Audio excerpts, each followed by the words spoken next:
ওয়া মিনাল লাইলি ফাতাহাজ্জাদ বিহি নাফিলাতাল লাক আসা আইয়াবআসাকা রাব্বুকা মাকামাম মাহমুদা।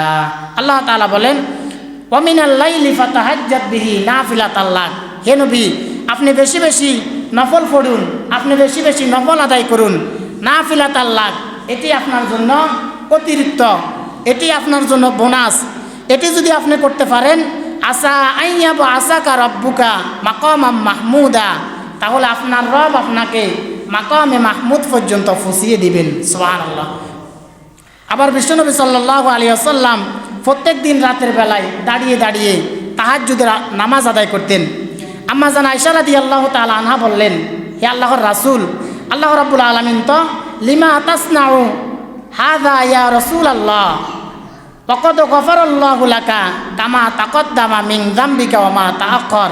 হে আল্লাহর রাসূল, আল্লাহ রাব্বুল আলামিন তো আপনার আগের এবং পরের সকল গুনাহগুলো মাফ করে দিয়েছেন, এরপরও আপনি কেন রাতের বেলায় দাঁড়িয়ে দাঁড়িয়ে নামাজ আদায় করেন?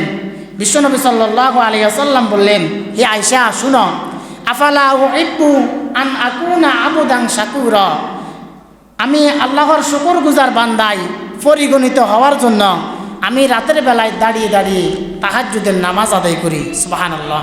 তাহাজ্জুদের নামাজ এটি হচ্ছে জান্নাতীদের নামাজ, এটি হচ্ছে মুমিনদের মুত্তাকিদের নামাজ।